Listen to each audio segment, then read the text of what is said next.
Bonsoir à toutes et à tous.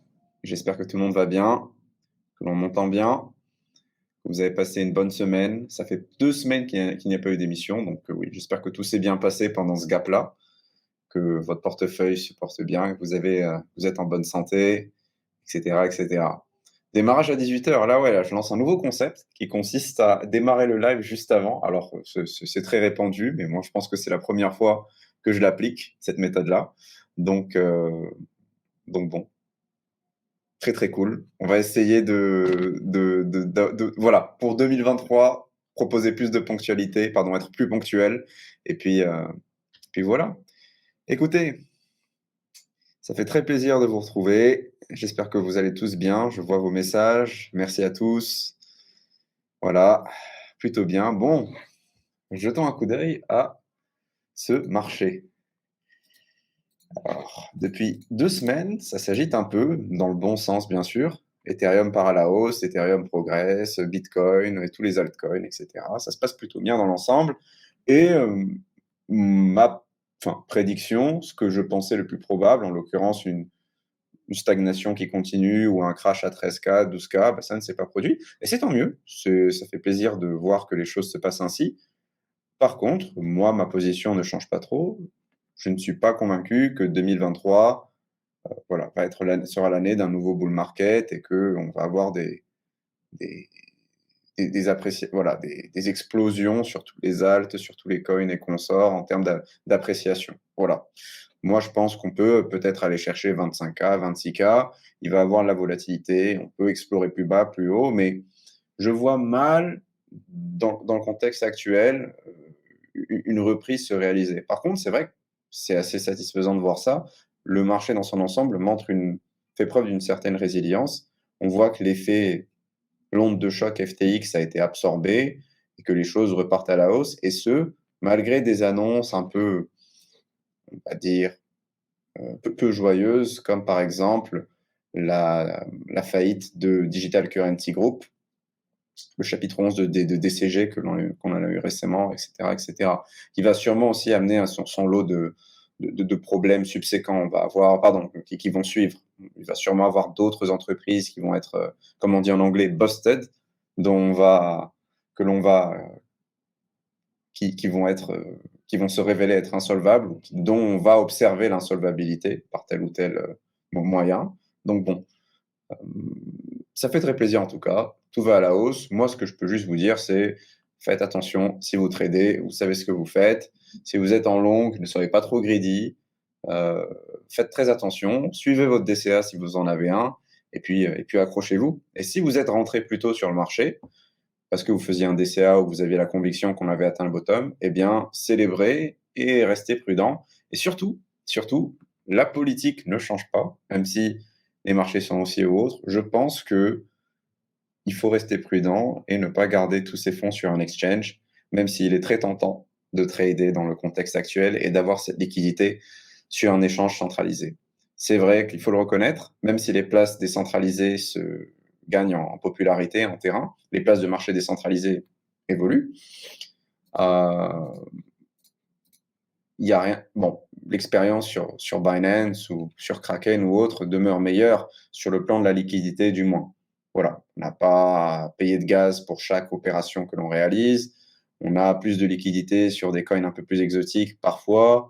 On a plein de services dans une même interface, une carte de paiement Visa, la possibilité de prêter, de trader, de shorter, des contrats perpétuels sur tout et n'importe quoi.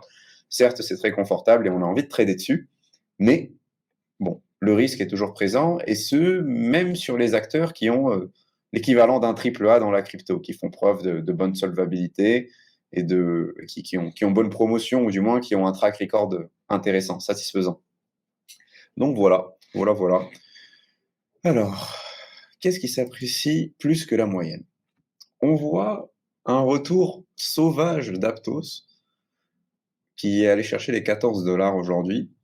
Je ne sais pas si des gens ont surfé la vague, hein, sur Aptos, mais si vous l'avez fait, félicitations, enfin très bien. Par contre, je pense qu'il faut rester prudent, parce que fondamentalement, Aptos, même si la team derrière est superbe, etc., Aptos est aujourd'hui en train d'être tradé, le jeton est en train d'être tradé à 13,78 $, ce qui porte la valeur entièrement diluée du token à 14 milliards de dollars. C'est énormément, c'est beaucoup. C'est plus que Solana en fully diluted, c'est plus que Avalanche, c'est plus que Polygon. Alors, certes, on s'intéresse plutôt à la capitalisation effective, hein, celle des jetons qui sont déjà en circulation, mais je trouve que ça fait beaucoup, même s'il y a un élan d'optimisme sur la communauté NFT, Aptos, etc. Je pense qu'il faut tout de même faire attention. Aujourd'hui, une bonne partie de la supply d'Aptos est, est entre les mains du retail, ceux qui ont bénéficié de l'airdrop, ou de market makers, sûrement. Et ça peut donner lieu à beaucoup de volatilité sur le prix, à un contrôle plus fort sur le prix, parce qu'il y a moins de force, en gros, pour amener pour faire baisser le prix du jeton, vu qu'il n'y a pas eu d'investing pour la plupart des acteurs impliqués, qui vont bénéficier du token sur le court terme ou le long terme. Et donc, ouais, je pense qu'il faut rester prudent avec ça. Regarder d'autres métriques basiques pour en gros approfondir son analyse, puis se donner une meilleure idée. Par exemple, sur DeFi Lama qui est gratuit, vous pouvez voir où se trouve Aptos et voir l'évolution de la TVL de la blockchain en question ici. Elle est plutôt stagnante malgré l'appréciation très forte du jeton. Et donc, il y a du momentum, certes, sur ce système-là, mais il est encore très jeune. Il y a pas mal de projets qui sont en cours d'auditing. Les primitifs de base, l'infrastructure de base est en train d'être construite. Donc, moi, je conseille de rester prudent et de modérer ses trades, etc., etc., etc. Donc, de faire très attention. Quoi qu'il en soit, faites vos propres recherches et n'hésitez pas à utiliser un maximum d'outils pour avancer. C'est aussi une nouvelle an chinois, donc je vais vous le souhaiter si vous le célébrez. Bonne année. Hein. Pour en revenir à Solana, Solana et sa capitalisation après dilution, vous voyez que c'est à peu près la même que celle d'Aptos. Malgré tout ce qui s'est passé avec Solana, l'échec de FTX, etc., Solana a tout de même une communauté de développeurs, une diversité, une infrastructure beaucoup plus avancée que celle d'Aptos à l'heure actuelle. C'est normal, le réseau est live depuis presque 2 ans maintenant, depuis plus de 2 ans si je ne me trompe pas. Donc, il est évident que la communauté rassemblée autour de Solana est plus importante car il y a eu plus de temps qui est passé depuis le lancement du réseau et plus d'opérations qui ont été menées pour accroître cet écosystème. On peut penser ce qu'on veut, les hackathons de Solana partout dans le monde ont forcément porté leurs fruits. Ils ont un peu voilà, misé gros sur cette stratégie sur les 18 derniers mois. Et il faut dire que ces événements-là ont du succès et ont dû avoir leur lot ont dû avoir quelques résultats sur Solana en termes de dev adoption, etc. Il y a un peu plus de ressources pour entrer sur l'écosystème.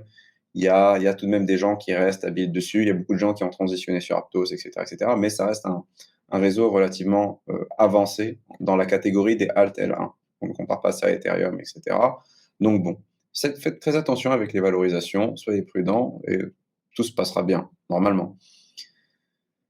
Ensuite, Polygon. Polygon qui est à 1 $. 1 $. Et c'est un des jetons qui, il me semble, a le moins dérouillé sur cette descente aux enfers que l'on a observé sur les 12 derniers mois. Son ATH étant à 2 $ et quelques, 2,7 $. Il a perdu 60-70%. Et je pense que cela s'explique par certaines narratives et certains progrès techniques qui ont été réalisés par Polygon et certains progrès, on va dire, plutôt sur le plan du business development.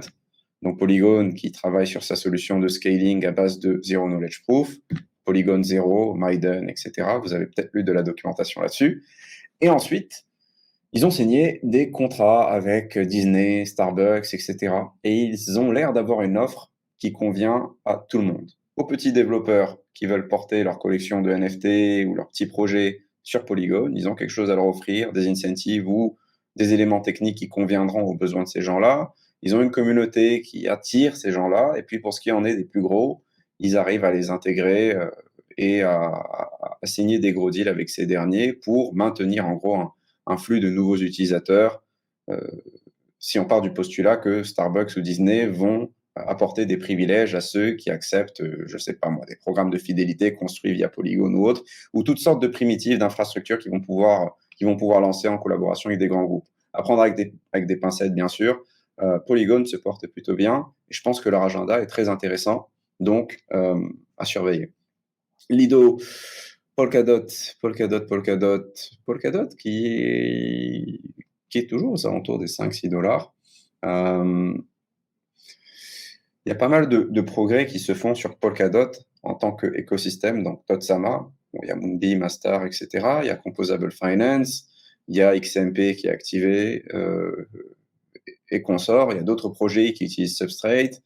Bon, ça semble avancer, mais c'est vrai que si on mesure le sentiment autour de Polkadot, il y a des communautés fortes construites autour de Polkadot, mais on en entend un peu moins parler que d'autres plateformes, on va dire, de layer 0, comme on les appelle, comme Cosmos ou Avalanche sur les réseaux sociaux. Alors, ce n'est pas un indicateur ultime, mais c'est vrai qu'il semble manquer un peu de momentum du côté de Polkadot. Et à titre personnel, je n'utilise pas de DeFi sur Polkadot, même s'il existe, par exemple, Akala ou autres, ou des trucs de ce style qui sont déjà en place. Je ne fais pas trop de DeFi sur Moonbeam avec Stellar Swap ou quoi que ce soit, ou sur des trucs comme Akala. Si c'est votre cas, eh bien, dites-le moi en commentaire. Mais voilà, moi j'avais été assez irrité par le portefeuille Polka.js à l'époque qu'il fallait utiliser pour staker ou broadcaster des transactions sur Polkadot. Alors oui, bien sûr, il y a eu Talisman, il y a eu d'autres wallets qui ont été lancés, mais ça m'avait laissé une très très mauvaise impression à l'époque où des choses comme Kepler étaient déjà existantes. Donc bon, Polkadot, je suis un peu moins emballé, mais ça n'engage que moi et je peux me planter. Si vous réussissez avec Polkadot, c'est le plus important. Et mon avis peut être totalement daubé. Je peux dire n'importe quoi. Hein, mon sentiment peut s'avérer.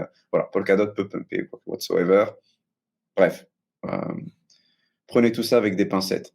Litecoin, c'est quelque chose que je suis peu. Tous les forks de Bitcoin, les Bitcoin Cash, machin, Bitcoin SV, Satoshi Vision, Bitcoin Gold, je ne vais pas vous proposer de commentaires ou d'analyses particulières là-dessus.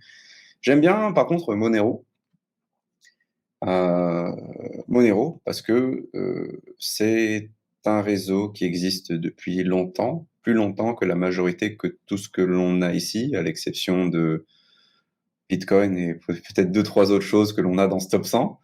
Et c'est un réseau qui est concrètement utilisé, qui a de vrais use cases. Alors, ce ne sont pas les plus glorieux, mais il y a une réelle économie qui est construite sur Monero. Et le fait que cette crypto-monnaie est de plus en plus, on va dire, exclue de différentes plateformes d'exchange ou autres, semble avoir peu d'impact sur Monero. Le système développe une forme de résilience as a currency que l'on n'a pas en tant qu'outil d'échange euh, que l'on observe un peu moins sur d'autres jetons comme j'en sais rien. Enfin bref, j'aime bien la proposition de valeur de Monero, mais ça n'a jamais été un top performer, en tous les cas.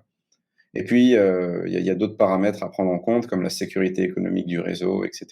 Mais jusque-là, Monero n'a pas été cassé par Chainalysis. Il offre un certain niveau de, voilà, une certaine, on va dire, confidentialité à ses utilisateurs, qui n'a pas été compromise à ce jour-là. Et alors que d'autres concurrents de l'époque, comme Dash ou autres, ont connu une autre fin. Léo Token, je ne suis pas trop. Ethereum classique, idem, Bitcoin Cash, voilà. Near Protocol, qui revient de loin.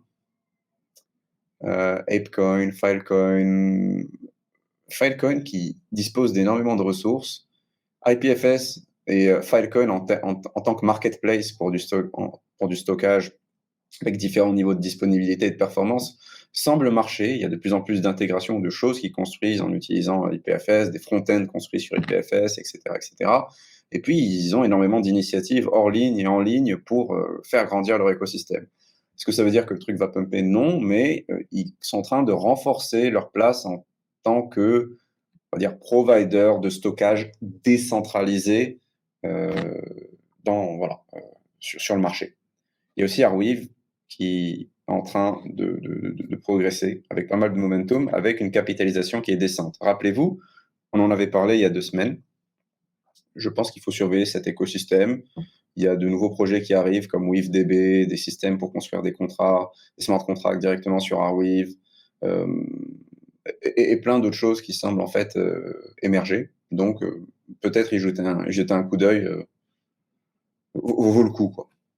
Peut-être qu'y jeter un coup d'œil, c'est assez intéressant. AV, etc. AV Lens, bon, it's going well. Quel commentaire on peut faire sur tout ça? Fantôme, etc. Alors, Fantôme, je me demande qu'est-ce qui peut être le catalyste pour une nouvelle explosion de fantômes ou autre. Est-ce que ça peut être une nouvelle saison de DeFi, un retour d'André Cronje, des nouveaux Ponzinomic protocoles qui se déploient sur Fantôme? À mon souvenir, je n'ai pas vu sur les quelques derniers mois de projets vraiment innovants apparaître sur Fantôme, mais curieux de voir quels vont être les prochains mouvements. S'il y a des gens qui sont un peu plus impliqués ou qui explorent un peu plus Fantôme, qui peuvent partager quelque chose en commentaire sur les derniers projets quali portés sur Fantôme, euh, ça m'intéresse. On peut discuter de ça, pourquoi pas. Bref, assez curieux de voir comment certaines plateformes Altel One qui ont super bien performé sur le précédent cycle peuvent revenir avec énormément de momentum. Après, vous me direz, on le dit souvent, il n'y a pas de lien fondamentalement entre, entre quoi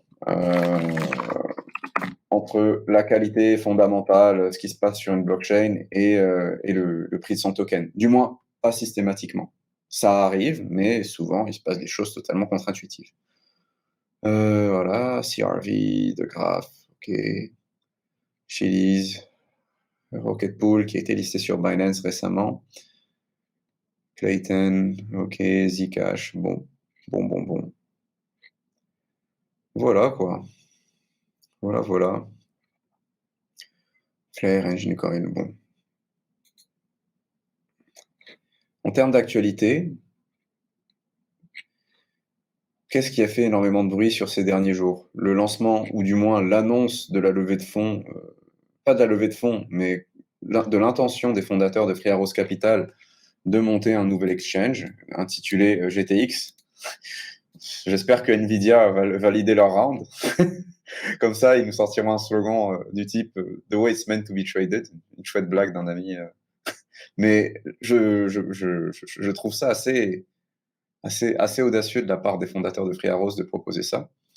Bref, donc voilà, nouveau projet des fondateurs, une intention de lever 25 millions pour construire cette plateforme. Et puis voilà, quoi, à suivre. En tout cas, à titre personnel, je n'aurais pas envie de trader dessus. On a aussi entendu dire sur les 15 derniers jours que le liquidateur de FTX avait restauré ou du moins récupéré 5 milliards de fonds sur des jetons liquides après avoir creusé. Il me semble que c'était totalement à côté de la plaque et qu'il considérait des actifs vraiment bidons comme liquides, type FTT, SRM ou Oxy. Donc, je pense que ce qu'il a récupéré est plutôt de l'ordre du milliard ou 2 milliards. Je ne sais plus où j'avais vu ce trade sur Twitter, mais il y a beaucoup de discussions autour de ça. Et quoi d'autre? Puis voilà, on va pas parler de Bonk, on va pas parler de Sam Bankman, dont on a saisi 700 millions de dollars d'assets ces derniers jours, ce qui comprend son equity dans la plateforme de brokerage qui s'appelle Robinhood, ainsi que d'autres fonds dont il disposait sur des comptes Binance divers et variés, des comptes d'exchange centralisés. Il me semblait qu'il ne lui restait plus que 100 000 dollars. En l'occurrence, ce n'était pas le cas et c'était évidemment du bullshit. SushiSwap qui planifie son renouveau. Rappelez-vous, il y a quelques semaines, on entendait parler de SushiSwap car le protocole avait 9 ou 10 mois de runway, donc de réserve pour continuer de fonctionner. La refonte totale du protocole se traduit par une réduction des dépenses et d'une révision des tokenomics. Bien souvent, c'est comme ça que l'on fait. Et réduction des dépenses suggère qu'ils vont virer, ça suggère qu'ils vont virer des gens. Virer des gens, c'est ce qui a été fait par Google. Ça se fait dans le Web 2, mais aussi dans le Web 3 ou dans le quasi Web 3, comme par exemple chez Coinbase ou Crypto.com, qui ont ces dernières semaines viré la même proportion de leurs effectifs, entre 15 et 25% de leurs employés. Et on risque d'observer ça chez d'autres grands acteurs du secteur. Mais d'un autre côté, on peut respecter cette décision si c'est pour garantir la pérennité de leur boîte, même si il aurait fallu y aller un peu plus mollo quand le soleil était là, quand tout pumpait en termes d'onboarding et s'assurer d'ajouter des gens aux effectifs qui apportent une réelle valeur à la structure qu'ils montent. Enfin bref. De l'activité du côté des hackers de Lazarus, très bien. Et puis,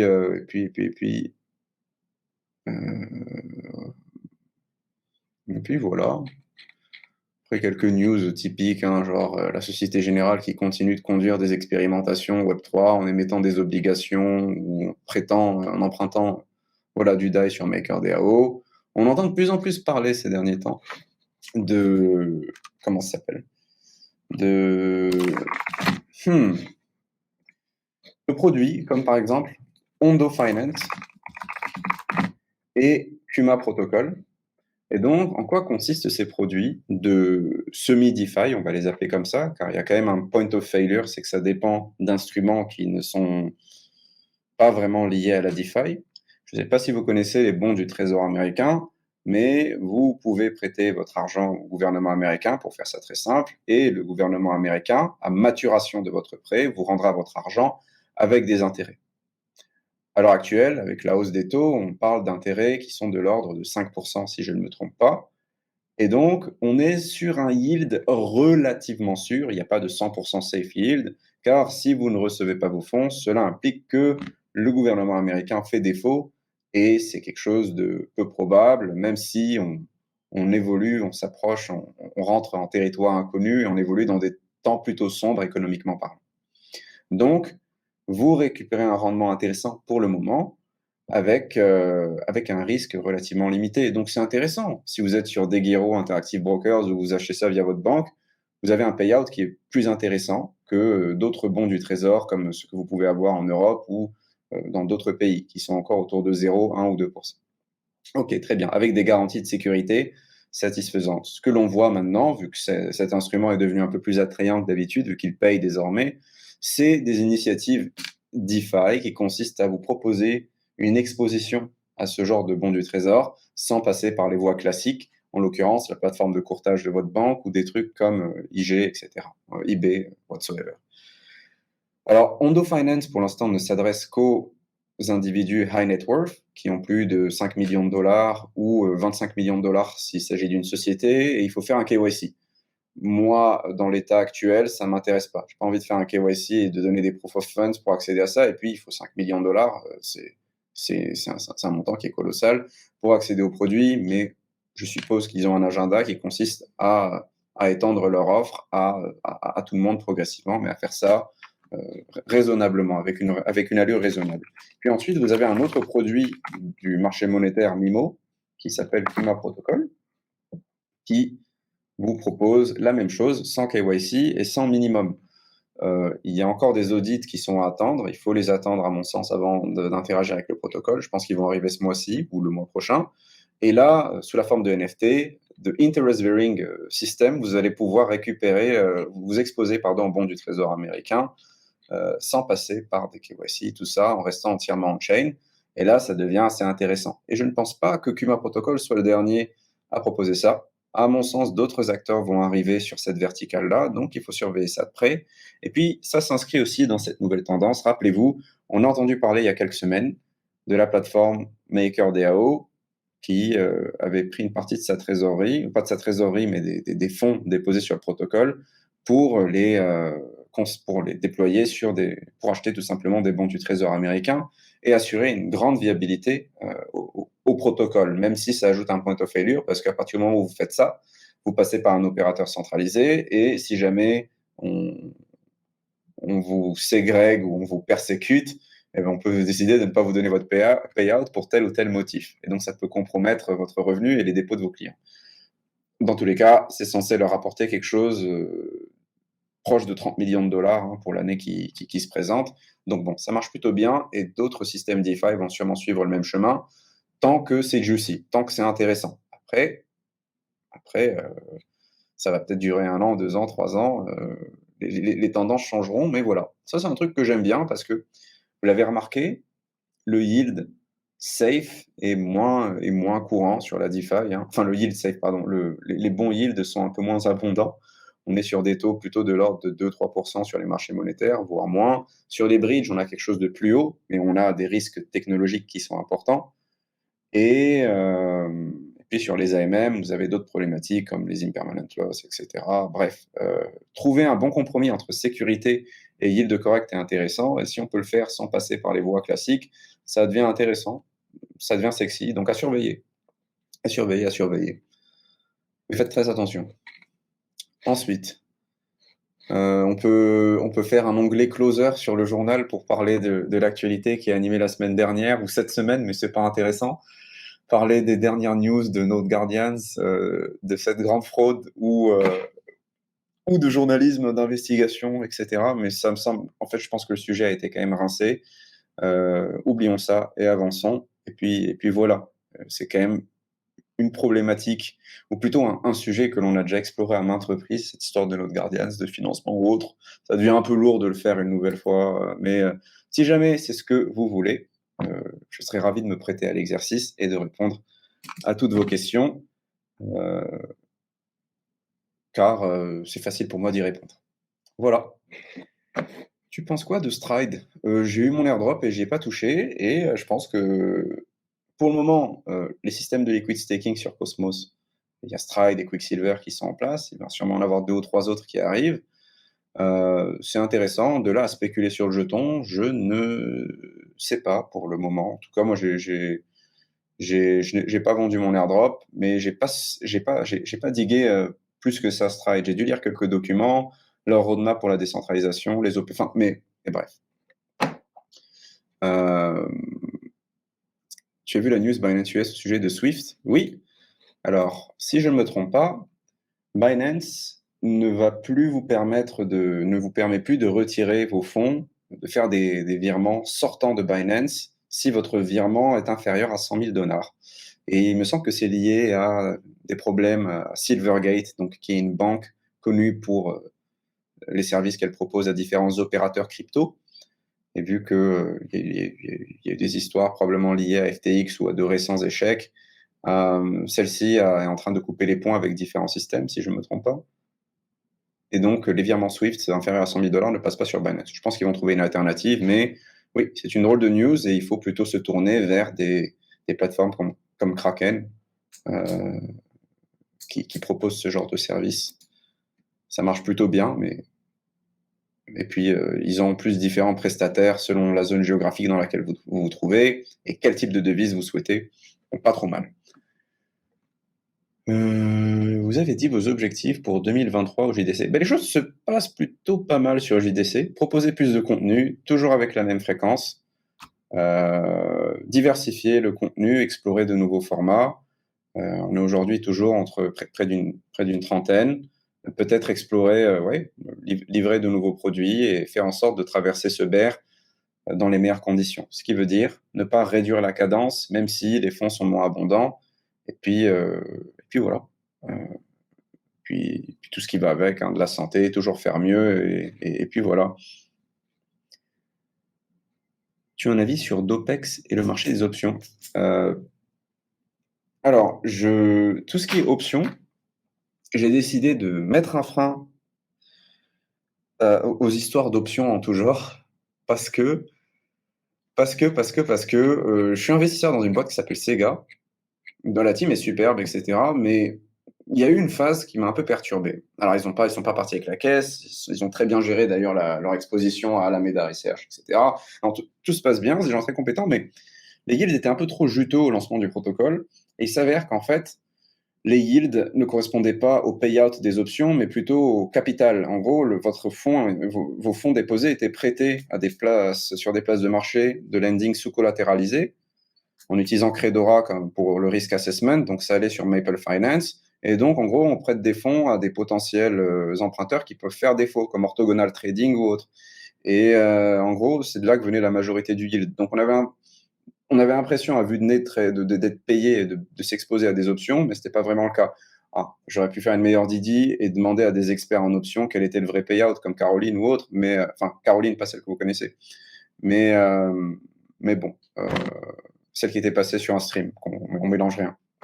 Mais bref, ça m'avait un peu saoulé. Aujourd'hui, ils proposent uniquement ce que l'on appelle du safe yield et vous pouvez voir la différence qu'il y a sur les payouts. Ils ont été divisés par 30, 40, 50. En fait, ça m'a tellement saoulé que j'ai préféré faire une halt sur Ribbon, Sega et Dopex pour le moment et attendre que ce secteur gagne en maturité, que les opérateurs sur ce secteur gagnent en maturité pour y plonger le nez une nouvelle fois.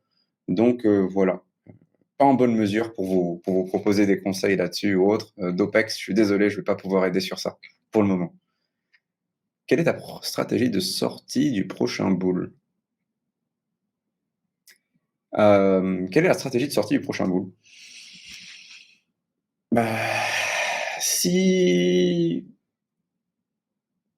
en fait, c'est dès qu'on sent qu'il y a un épuisement ou qu'il y a peut-être trop d'euphorie sur le marché, que ça dure depuis un peu trop longtemps et que beaucoup de nos jetons se sont appréciés, prendre des profits progressivement et uniquement garder les lignes les plus vitales, garder des expositions aux projets dont les fondamentaux sont les plus forts.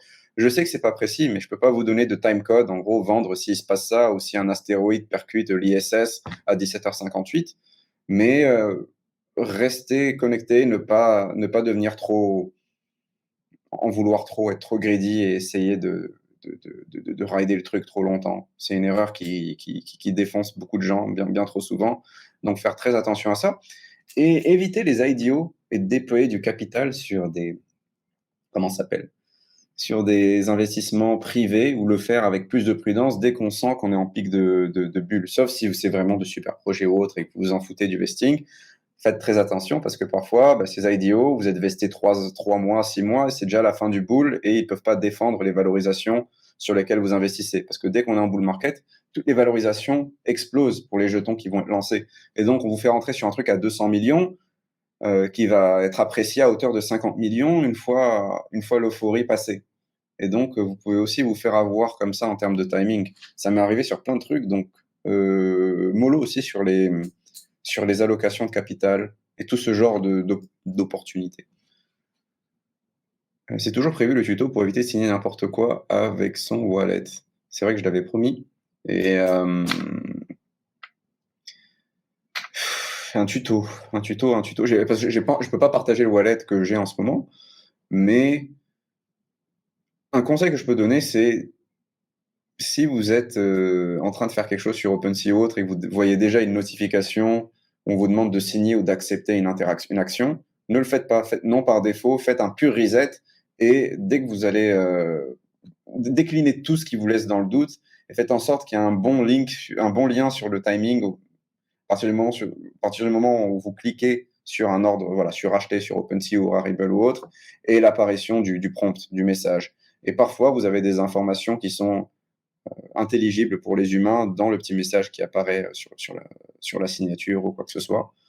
C'est une méthode. Et ne pas trop signer comme ça pour aller vite, parce que parfois, il y a des petits trucs vicieux qui peuvent vous mettre dans la mouise. Et surtout, si vous êtes sur Windows, même sur Mac, utilisez Malwarebytes ou Adware, AdCleaner, un truc comme ça, un produit de Malwarebytes qui ne tourne pas en permanence si vous voulez pas avoir un process dans le background, et faites des scans réguliers, ne téléchargez jamais de pièces jointes, et désactivez sur Telegram, sur WhatsApp Web, sur Signal, tout ce que vous voulez, désactivez ces fonctionnalités à la con qui consistent à télécharger par défaut tout ce que l'on vous envoie. L'auto-download, c'est dangereux. Ne le faites pas, désactivez-le dans les réglages avancés et restez un maximum étanche. Ouvrez plutôt ce genre de pièces jointes sur votre téléphone pour voir de quoi il s'agit et après éventuellement manipuler-les sur votre PC. Votre but, à mon sens, c'est de garder un ordinateur dont la propreté est maximale.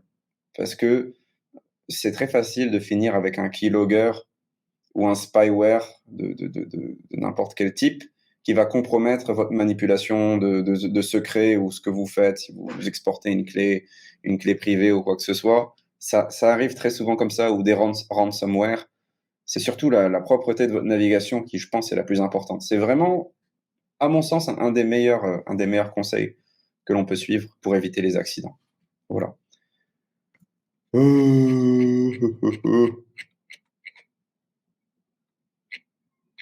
Alors, alors. Je suis en train de rattraper le chat. C'est une partie que j'aime bien dans ces émissions, essayer de répondre à vos questions, à un maximum de questions. Cette année, on va déjà avoir pas mal de choses à faire ensemble, histoire de déjà tout donner à HCC. En effet, j'espère voir pas mal d'entre vous à HCC. On va venir en force avec un StarkNet CC, mais pas que. Cette fois-ci, on porte le concept en mode chain agnostic, comme on dit en anglais. Plusieurs écosystèmes vont être conviés sur différentes verticales de différents types et on espère faire un événement de 2 jours avec des workshops, des hackathons, des CTF, etc., et quelques annonces intéressantes pour apporter un peu plus de diversité. Parce que là, c'était uniquement Starknet. Il va y avoir quelques Starknet partout dans le monde cette année, Starknet CC. Mais là, proposer une ouverture plus large et explorer d'autres écosystèmes, au-delà d'Ethereum et ses roll-up, Cosmos ou des Altel One comme Solana ou Aptos. Et je pense que ça permettra à la semaine d'ETHCC, de Hit Paris, d'être un peu plus exhaustive. Donc, il y aura ETHCC qui est génial. Et en parallèle, ceux qui veulent voilà, être updatés sur ce qui se passe sur d'autres écosystèmes pourront aller, par exemple, sur cette conférence-là ou autre. Et ce sera toujours pricé raisonnablement. Donc, j'ai hâte de pouvoir vous proposer ça. On y travaille en tout cas. On s'en tape du financement de notre Guardian. Le plus important, c'est que le projet soit bon. Merci, Shelon. Merci beaucoup. Tout se passe bien pour notre Guardian. Ça va. Tout se passe plutôt bien. Merci de demander. Que penses-tu de Alchemy University pour apprendre Solidity et la programmation? J'ai pas testé à titre personnel. J'ai pas testé le contenu. Le cœur du contenu, j'ai pas testé. Mais le mieux, peut-être, hein, c'est de faire une formation plus générale à la programmation, comme CS50 hardware, donc Python, JavaScript, etc. Y consacrer quelques dizaines d'heures. À l'IRA, ça peut être pas mal. Et après, faire Crypto Zombie, explorer différentes petites ressources comme ça, et passer sur des trucs comme Node Guardians, ou même faire un workshop en Code Club, un bootcamp. C'est pas mal aussi si vous arrivez à être accepté dessus. Et puis voilà, une idée de la date d'arrivée de ICS sur Cosmos et quelle chaîne Node Guardians va valider. Alors, nous, on a fini Game of Chains, ça s'est bien passé d'ailleurs, qui était le testnet de l'Interchain Security sur Cosmos. On va sûrement faire Neutron, qui va être la première chaîne consommatrice de la sécurité du Cosmos Hub. Et puis, on verra pour les autres. On essaye de limiter pour l'instant l'onboarding de protocole pour maîtriser justement ces intégrations et optimiser d'autres paramètres. Mais on va y venir et j'essaierai de vous tenir au courant de toutes ces évolutions. Est-ce que je connais Zeta Chain? Pas du tout. Merci pour le dernier space. Non, merci à vous. C'était pas très élégant finalement ces derniers space, hein, parce que bon, on était, j'étais un peu énervé ce jour-là. Enfin non, c'était pas un dialogue ultra constructif, mais bon, je pense qu'il faut juste oublier cette histoire et puis avancer. Que penses-tu de STFX? Je ne sais pas ce que c'est. Est-ce que Xclaim pour FTX c'est vraiment viable? Xclaim.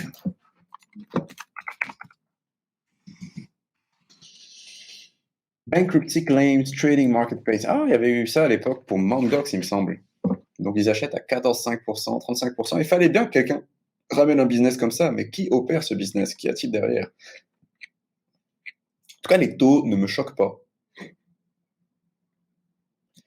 14%, moi j'avais aidé un ami à sortir pour 10%. 14%, ouais, why not? Join our team, mais je ne sais pas qui est la team. Ils ont une méthode qui j'aime pas du tout, qui consiste à dire on est passé dans tel ou tel média, donc on est street cred. Alors ça recrute, mais quelle est la team derrière? About, company. Quand on se mouille pas comme ça, j'aime pas. Le site est sympa, hein. Il a une allure il a un logo de plateforme de brokerage, old school. Des images Shutterstock pour montrer qu'on est sur un truc de business, allez, equal opportunity. Franchement, je sais pas. Il y a mon bullshitomètre qui clignote un peu parce que je ne sais pas qui y a derrière. Mais après, les taux ne me semblent pas si délirants que ça. Voilà quoi. Article tips, customer advocates. Ouais, donc il doit y avoir une hotline ou autre. Oh non, je sais pas, je sais pas. Ouais, ouais, ouais. Essayez d'avancer sur le process et n'allez pas à l'étape où on vous demande de donner vos coordonnées à FTX ou de faire un transfert ou quoi que ce soit. Essayez de voir comment la chose est amenée, comment la négociation se fait et essayez de dresser un score de crédibilité de la personne qui traite avec vous, la personne de chez Xclaim. Mais soyez prudent. Peut-être que c'est très, très légitime, très, très sûr, mais prudence. Alors, connais-tu le projet PulseX? Il y a une idéo, le bas. PulseX. Alors, il y a PulseChain, c'est le truc de Richard Hurt, mais je me méfierais de ça, vraiment. The Uniswap work with PLSX liquidity provider incentivization. Its goal is to provide Pulse chain users. Oula, oh non, non. Ah bah en gros, c'est construit sur plus. Je sais pas, peut-être ça va pumper comme Hex et tout, mais je touche pas à ça. Directement, là, il y a la marque du. Non. Voilà. Peut-être que ça va marcher, hein, mais non.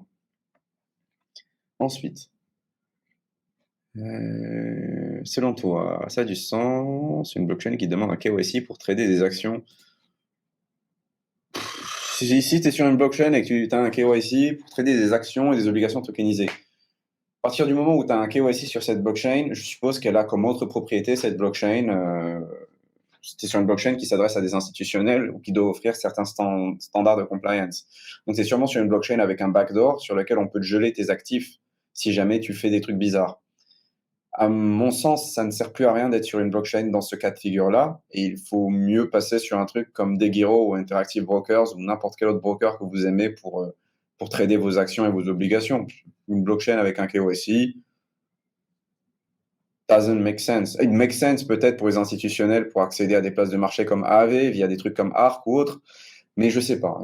Pourquoi acheter des actions sur une blockchain si on peut le faire avec un KYC ailleurs? Avec ChatGPT, on peut coder un smart contract en n'y connaissant rien. Oui, mais il peut nous pondre du code qui répond à une problématique. Il dit, fais-moi un smart contract en Solidity qui représente, j'en sais rien, moi, fais-moi un fork d'Uniswap. Il va sûrement être en mesure d'aller récupérer le code et de faire quelques ajustements selon les expressions que vous lui donnez. Il va vous comprendre. Et je pense que c'est pas suffisant et qu'il y a toujours besoin d'auditer ce que ChatGPT propose, même si c'est très prometteur de voir comment les audits et la qualité du code va évoluer avec la croissance de ce genre de système comme ChatGPT. ChatGPT qui vient d'ailleurs de révéler son offre dans 42 $ pour pouvoir l'utiliser, 42 $ par mois pour avoir son assistant. Et c'est fort compréhensible. Je pense qu'ils ont des coûts de plusieurs dizaines de millions de dollars par mois en cloud pour processer et apprendre tout ce que les utilisateurs injectent dans le système et ajuster le modèle avec tous les inputs. Ça doit coûter énormément de calculs. Donc, il faut bien qu'ils trouvent leur compte, même s'ils ont un financement colossal. Quelle est la différence entre l'ICS de Cosmos et de Celestia? Samy, avec la narrative éventuelle concernant le LSD, as-tu un avis sur Starkware? J'ai pas LSD crypto. What does it mean? Liquid staking derivatives. Ah, c'est bon. Ok. Quel est le lien avec. Ah, Stakewise, pardon, pas Starkware. J'ai pas regardé ce que proposait Stakewise. Je vais regarder de suite. Ethereum Proof of Stake Pool and Solo Staking. Reliable and secure staking provider. We employ innovative solutions to maximize your yield, unlock your earnings potential with Stakewise.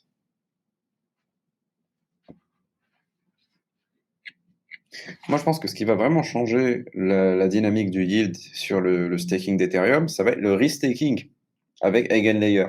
Et si jamais ça vous intéresse, c'est uniquement en anglais pour des raisons de logistique. Il y a un podcast qui arrive la semaine prochaine sur la chaîne de Node Guardians avec le fondateur d'Eigenlayer sur lequel on explore quelles vont être les implications d'un système comme ça pour la sécurité des blockchains existantes, le bootstrapping de blockchain, qu'est-ce qu'on va pouvoir construire avec, et les implications pour le yield, etc., etc. Ça peut vraiment être cool.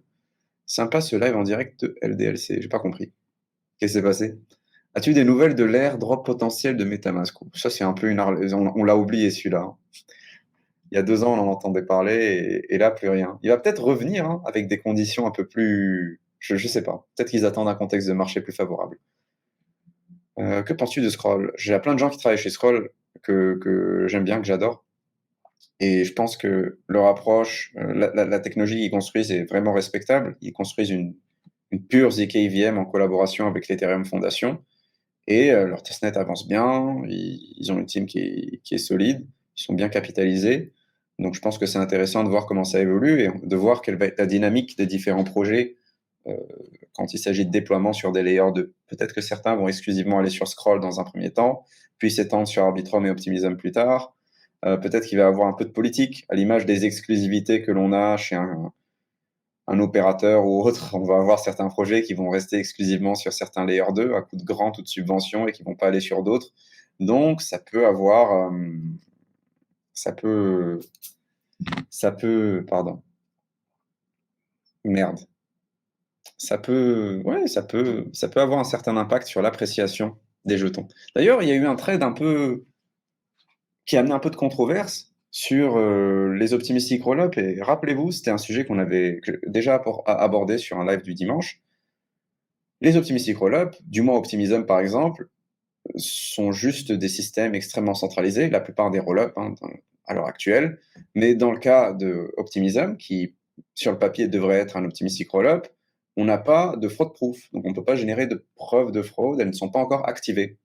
Donc ce n'est plus un optimistic rollup, c'est juste un séquenceur, une sorte de chaîne ultra rapide qui peut être stoppée au bon gré de la fondation qui opère l'infrastructure de cette chaîne. Et donc, c'est pas aussi safe qu'on le croit, et c'est bien pour les network effects de mettre en avant un truc comme un optimistic rollup, mais peut-être que il aurait été plus honnête de plus mettre en exergue ce défaut-là ou autre. Mais je pense qu'il faut être un peu moins pessimiste et pas tacler les travaux d'optimisme. Avec Bedrock et tout, ils font du super boulot, ils font pas mal de progrès sur leur champ de recherche spécifique, et puis ils sont obligés d'utiliser ce genre de, de travailler de la sorte pour rester, en gros, pour pouvoir faire compétition à d'autres acteurs qui arrivent sur le marché. En tout cas, c'était une thèse qui était intéressante, et il va vraiment falloir que les roll-ups, pas seulement Optimisme, évoluent rapidement sur leur décentralisation, sur leur performance et plein d'autres choses.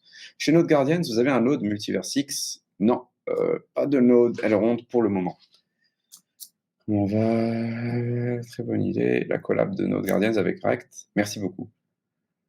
C'est très sympa. Axelar Osmosis se porte bien aujourd'hui. Deux projets qui me passionnent. Tu as déjà une idée, cher ami, des dates Starknet CC, l'ouverture des billets? Alors, Starknet CC, ça va sûrement être le 20 juillet.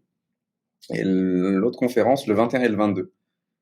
Dès que j'ai les dates, je vous les partagerai le plus tôt possible sur cette émission. As-tu le calendrier de déblocage des IF stakés sur IF2? Je pense que c'est la mise à jour Shanghai qui va apporter ça.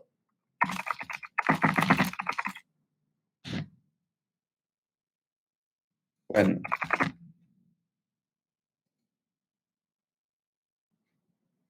Ok.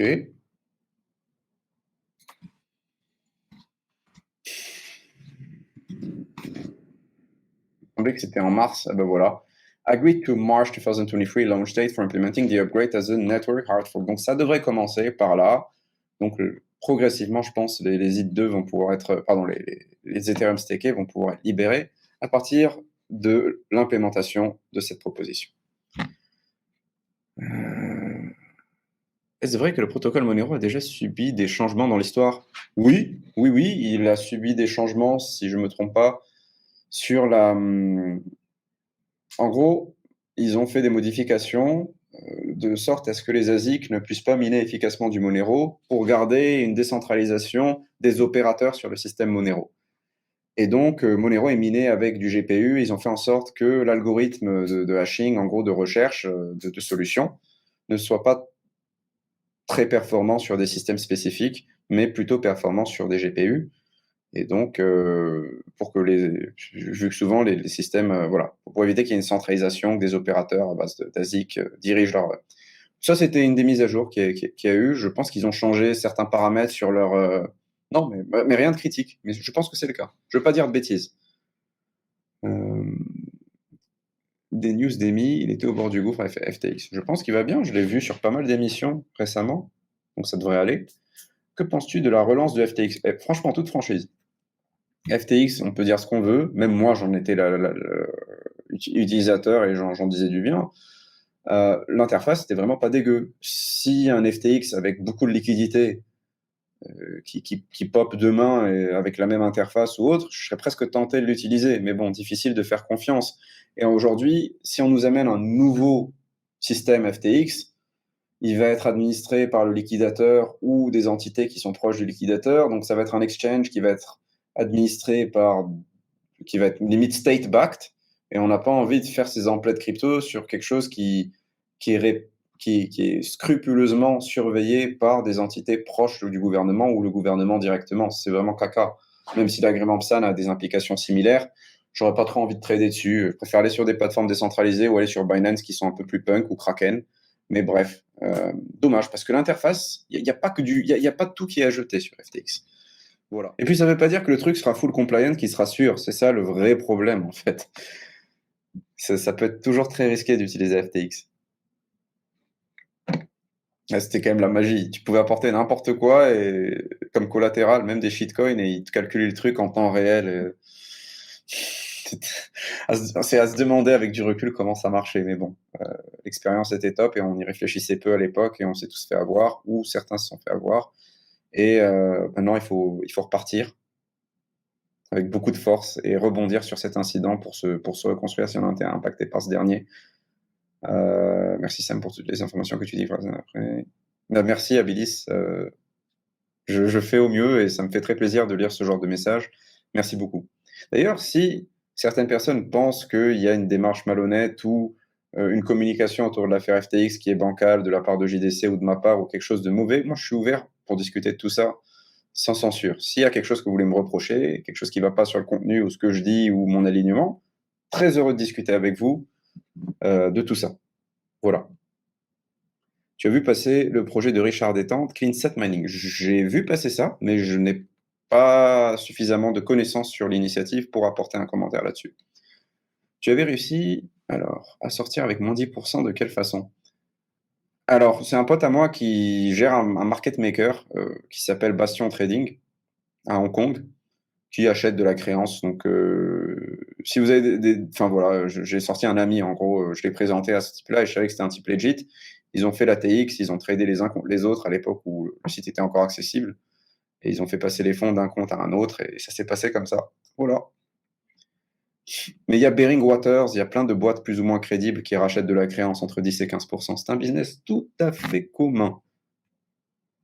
J'ai pas compris cette histoire de lien entre FTX et Node Guardians. J'ai pas révélé de levée de fonds ou autre, mais on a construit Node Guardians en s'entourant de partenaires stratégiques. Et donc on a fait une levée de fonds pas seulement auprès d'FTX, mais auprès d'autres fonds d'investissement bien réputés dans le secteur et d'autres fondations, d'autres protocoles et d'autres angels pour pouvoir construire un produit digne de nos ambitions. Et surtout, au-delà du capital, on voulait vraiment avoir les bons partenaires pour pouvoir avancer vite sur des territoires comme l'Amérique du Nord ou autres, où on a vraiment besoin de network et de rapprochement avec certaines entités pour pouvoir bien avancer. Parce qu'il ne faut pas oublier, enfin, c'est très difficile de pénétrer ces marchés-là, parce qu'il y a déjà d'autres acteurs qui chiffrent de la qualité qui existent déjà et qui sont backés colossalement par des Sequoia, des A16Z.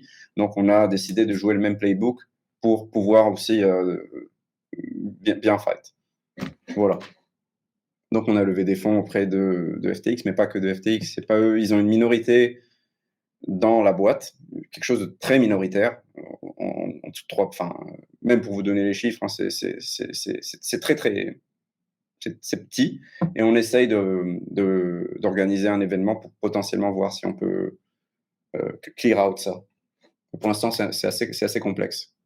Comment pouvons-nous savoir si un fonds de capital risque continue de soutenir un projet après la sortie des jetons? Soutenir un projet en termes d'initiative, de conseils ou autre, il faut voir qu'est-ce qu'ils font pour ce projet-là après leur investing, et puis essayer de voir s'ils sont doxés sur les explorateurs, voir s'ils délèguent sur le validateur, sur un validateur, s'ils maintiennent un validateur, où est-ce qu'ils délèguent leur stake, voir si leurs adresses sont doxées en utilisant des outils comme Nansen ou autres, pour voir ce qu'ils font de leur stake. Et puis voilà, voir s'ils publient des comptes rendus de leurs achats et de leurs ventes. Il y a pas mal de fonds qui ont aussi cette transparence-là. Puis voilà. Toujours impossible de rentrer sur Stark. En toute franchise, Turfu Token, je pense que Starkware, en se basant sur leur article Tech for Token ou leur dernière leur pièce sur le jeton en question, ils vont pas faire d'airdrop pour les utilisateurs du réseau tout court. Ils vont faire des discounts sur le gaz pour inciter les gens à utiliser Starkware au lieu d'une autre solution pour bénéficier de meilleurs coûts, si j'ai bien compris. Mais ils vont prioriser les développeurs et les initiatives qui construisent sur Starkware. Ils vont distribuer ces ressources-là aux développeurs, aux personnes qui construisent l'infrastructure qui va faire en sorte que Starknet, est une bonne plateforme. En gros, développer les primitives, les exchanges, le tooling, etc., pour que les gens aient envie de construire dessus et qu'on ait de meilleures expériences sur Starknet et donc qu'il y ait potentiellement plus d'utilisateurs. C'est une stratégie qui peut être très mal vue dans une dynamique qui consiste là où on a une tendance qui consiste à distribuer des jetons aux utilisateurs, aux gens qui ont bridgé ou autres, comme on l'a vu avec Optimism ou je sais pas, Boba ou quoi que ce soit. Mais Mais c'est pas non plus injuste. Ça devrait pas être granted de donner des jetons systématiquement, mais je comprends que ce soit assez frustrant. Ce soit assez frustrant. Donc la seule manière de rentrer, après il y a eu les levées de fonds, mais en toute franchise, c'est un peu le cas Aptos. 8 milliards de dollars, c'était la dernière valorisation connue, et ça reste une valorisation qui est difficile à défendre dans le contexte des marchés actuels s'ils décident de lancer le jeton aujourd'hui. Et il y a un vesting qui est long si on rentre de cette méthode-là, avec cette méthode-là, même si c'est pas facile du tout. Donc, à voir comment va se passer le token launch, à voir comment tout va se passer, mais je préfère vraiment être prudent sur ce sujet-là et pas dire de bêtises. De toute façon, je ne peux pas représenter Starkware là-dessus.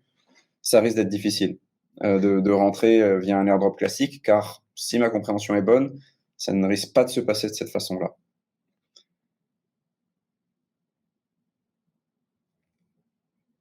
Que penses-tu du futur de Starkware quand Starknet sera décentralisé? Donc de la boîte qui contribue le plus à Starknet?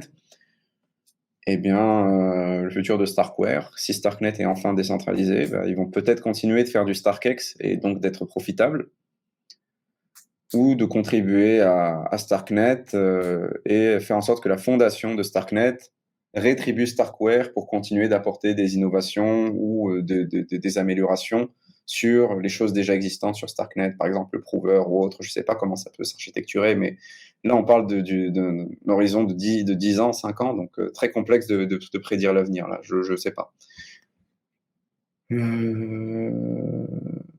Tu vas nous permettre de nous goinfrer avec Starknet?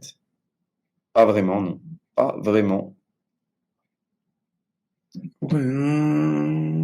C'est la même chose que la polémique Polygon sur le multisig. Du même genre, là je prends des commentaires d'il y a une douzaine de minutes, j'essaye d'alterner.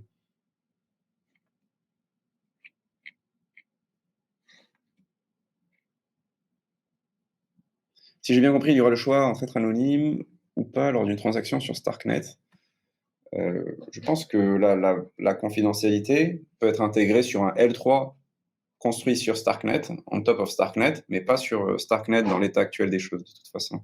Donc il faudra plutôt aller sur ce layer 3 pour bénéficier d'une certaine confidentialité.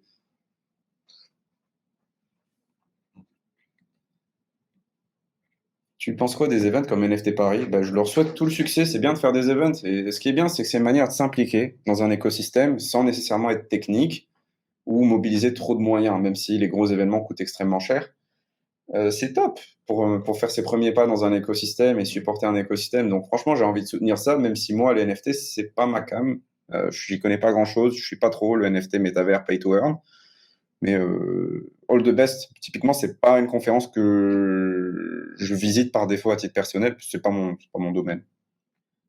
En parlant de privacy sur Starknet, parce que c'est un validity rollup et pas un ZK rollup, il y a aussi un article de Vitalik qui a été publié il y a quelques jours sur les stealth addresses sur Ethereum qui permettent d'avoir un certain degré de privacy sur Ethereum Mainnet.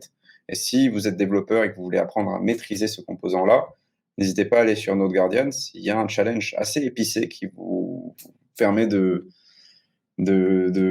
challenger vos compétences sur ce sujet-là. Et on apporte bientôt de la littérature sur les courbes elliptiques sur la plateforme pour pouvoir mieux aborder certaines quêtes déjà présentes sur Node Guardians et de futures quêtes basées sur ce concept-là. Donc bref, c'est pas important. Laissez tomber FTX Revival, c'est dump direct. Ensuite, le mieux sur FTX, c'était pas de frais de withdrawal. En effet. Qu'est-ce que je voulais dire? L'account abstraction, on va en parler après. Est-ce que des gens ont déjà entendu parler de Urbit? URBIT? Donc le Slate Clean OS, Clean Slate OS, un truc qui existe depuis une décennie, qui apporte une nouvelle vision voilà, comme ils le prétendent, rebuild l'Internet, et qui peut avoir des use cases intéressants pour la crypto. Je mets des guillemets là-dessus. As-tu entendu parler de Pulse Chain et du créateur de Hex, Richard Heart? Vous voulez une anecdote? J'étais à Singapour, un truc de Cointelegraph, non, CoinMarketCap Summit. Et par hasard, je rencontre Richard Heart. Et sur le chemin du retour, Et on partage le taxi pour aller à une sorte d'after party CoinMarketCap, un truc comme ça. Et donc, je savais pas que c'était qui il était. Et bah, c'est quelqu'un qui s'exprime bien, même s'il a des textes qui sont, enfin, il a quand même des trucs qui sont embarrassants quoi, sur les réseaux sociaux ou autres. J'ai pas consacré plus de temps à ces projets, sauf Hex très rapidement et Pulse Chain. Et pour moi, c'est red flag direct. Je vais juste euh, ne pas creuser là-dessus. Mais si vous faites de l'argent avec ça, tant mieux. Mais ne vous attendez pas à des analyses poussées de ce genre de choses-là. Parce qu'en consultant ces réseaux sociaux, moi, c'est déjà red flagué. Les initiatives portées par Richard Hart. Mais bon. Tu penses quoi de Vega Protocol? Alors, les dérivatifs décentralisés ou autres. Moi, j'avais investi dans Vega via CoinList comme tout le monde, hein. C'était mon seul investissement CoinList sur lequel j'étais à peine gagnant ou perdant, je crois. Voilà. Mais l'attaque est sûrement bonne.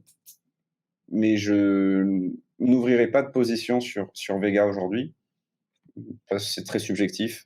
J'ai pas envie d'avoir une exposition à un truc de dérivatif décentralisé, quand ou du moins juste me concentrer sur DYDX et JMX, et encore, mais c'est pas quelque chose que je suis en ce moment. Est-ce que quelqu'un sait si Mina va être dispo sur un DEX prochainement? Le problème, c'est qu'il n'y a pas de wrapped Mina, il n'y a pas de demande pour, sûrement. Donc, on va pas avoir des synthétiques de Mina sur Ethereum ou Polygon. Pour le moment, il faut de la liquidité, il faut un contrat qui permet de gérer ça, et ça n'existe pas. Il faut des bridges. Et sur Mina, bah, l'infrastructure, les circuits que l'on peut produire en TypeScript ou différemment en Circom, enfin je sais plus qu'est-ce que c'est l'autre truc pour l'autre framework pour faire ça, il vaut à peine le jour. Donc peut-être qu'il y aura des DEX sur Mina pour accéder à du Mina, mais ça implique de payer du Mina pour le gaz. Donc non, on peut pas acheter Mina sans passer par un centralized exchange malheureusement. Et s'il y a un DEX sur Mina qui propose d'acheter du Mina, ben, ça implique d'avoir du Mina pour payer le gaz. Pas de chance. Pas de chance, pas de chance. Très rapidement, je ne sais pas si ça vous intéresse, mais j'ai fait un podcast sur cette chaîne, Jordan Chenevier, où je réponds à des questions sur le monde de la crypto, de l'investissement. Je dois sûrement raconter un bon lot de conneries dessus, mais je vous invite à le regarder. Il y a peut-être quelques points qui vous intéresseront, et c'est sympa de soutenir la chaîne. Donc voilà, c'est quelqu'un de très sympathique qui produit du contenu. Après, il faut aimer. C'est pas uniquement Web3 centric, mais c'est quelqu'un de très sympa. Moi, j'avais apprécié cette interview et c'est sorti il y a quelques jours, je pense, il y a 3 jours. Voilà. Donc, si jamais, voilà, Jordan Chenvier, c'est fait, c'est partagé. Reprenons les questions. Je voudrais tester un peu le mainnet Starknet. Tu aurais un article à conseiller qui guide un peu. Je trouve rien de clair comparé à Avax ou Sol. On va le faire, il faut qu'on le fasse. Sinon, les deux portes d'entrée pour, euh, pour Starknet, c'est Argent ou Bravos. Ce sont les deux wallets sur Brave ou Chrome que vous pouvez télécharger pour communiquer avec ce rollup. C'est les deux interfaces les plus populaires, ou les deux qui existent tout simplement. Et après, à l'image de n'importe quel rollup, il vous faut bridger des fonds sur Starknet. Donc pour ce faire, il faut passer par Starkgate, qui est le bridge de référence pour faire ça. Est-ce que je dis une bêtise? C'est bien Starkgate, hein. Voilà. Et donc vous pouvez déposer, retirer en passant par ce système-là.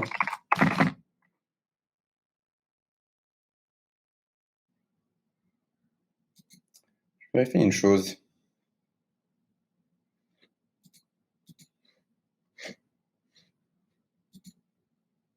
Il y a d'autres bridges qui doivent exister. J'entends parler d'Orbiter, etc. Oui, oui, oui. Alors, si tu veux juste tester les tokens sans explication, starknetecosystem.com est le répertoire le plus complet que j'ai trouvé. En effet, c'est du très bon travail. Il compile toutes les primitives, tous les projets des existants sur Starknet.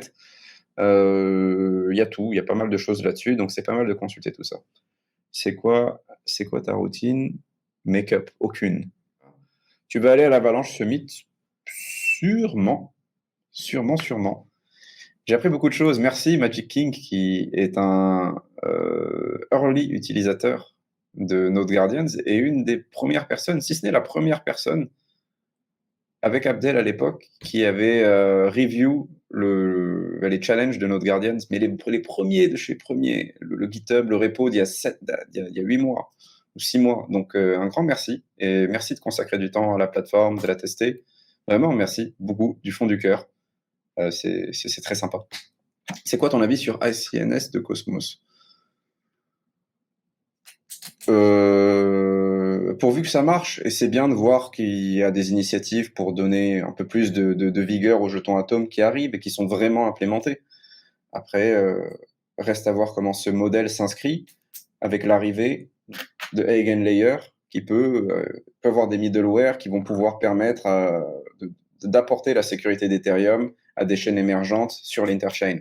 Et donc là, quel va être l'intérêt du hub par rapport à la sécurité d'Ethereum qui peut être commoditized? S'il y a le risk-taking qui devient un vrai standard, qu'il y a plein de contrats, plein de middleware qui permettent de souscrire à des blockchains Cosmos et d'apporter la sécurité économique de son Ethereum validator à des chaînes Cosmos émergentes, d'ajouter des slashing conditions pour Cosmos. Est-ce que ICS va tenir? Comment ça va marcher?